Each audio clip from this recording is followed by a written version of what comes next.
So hi Explore, today is Wednesday and we're going to read the second chapter of our new book, which is, if you remember, the Jam Doughnut that ruined my life. Now, as we said, it's a very strange title, but it is supposed to be funny.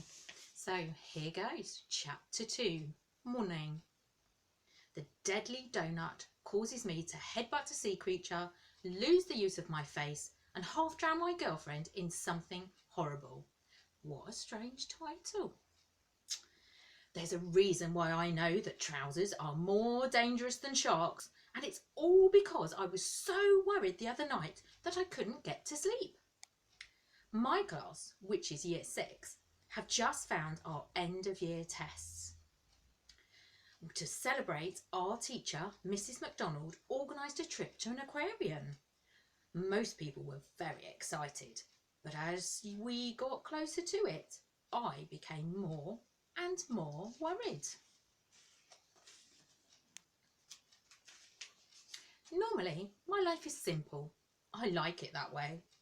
I like how you usually can pick any random day and you'll know what to expect.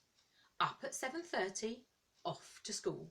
Try to look busy, stop for a donut, go home, have tea, eat another donut, watch TV or play computer games, go upstairs, choose my underpants for the next day, go to bed, repeat.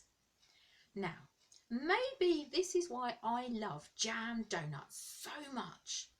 There are no nasty surprises.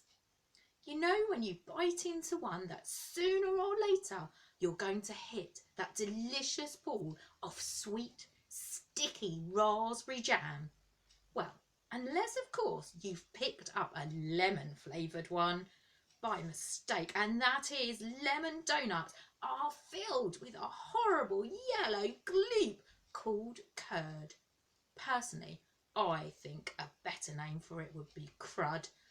They look perfectly nice from the outside, almost exactly the same as a jam donut, in fact, but inside they are pure liquid evil. Biting into a lemon donut by mistake is like waking up on Christmas morning, finding a BMX shaped parcel at the end of your bed, tearing open the wrapping paper and finding out that actually you've been given a model of an BMX made entirely out of an old man's stinky toenail cuttings. Oh, disgusting.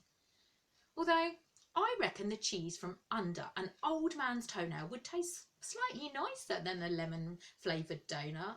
Oh, yuck. Surprises can be bad news, so it's always better to know what's coming next. I didn't know what was going to happen on the aquarium trip, and that's why I was worried about it. And two things were worrying me the most of all. Number 1, pairs. On trips you have to pair up with a friend. I'm always stuck with a kid called Kevin. He gets car sickness.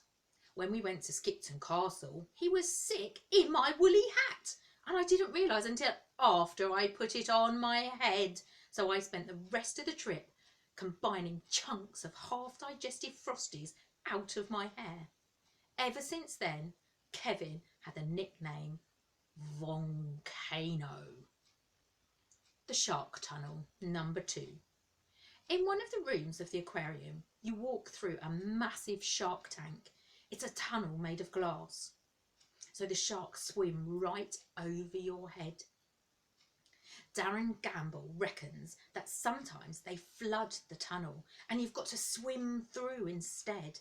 According to him, the aquarium loses about 10 kids a year, but no one complains because sharks are endangered. I didn't really believe him.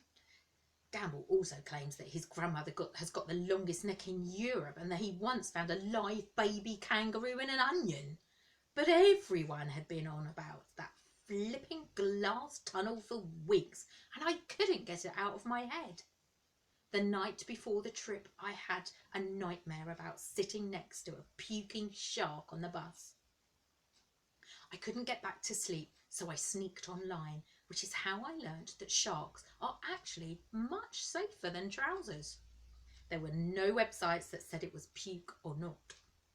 Afterwards, I went back to bed feeling much better, much more relaxed. But when I fell asleep, I had another dream. In this one, Kevin was radioactive and his puke caused his trousers to come to life. I woke up just as they were trying to strangle me. We're going to stop there and we will read the next bit tomorrow. See you then. Bye.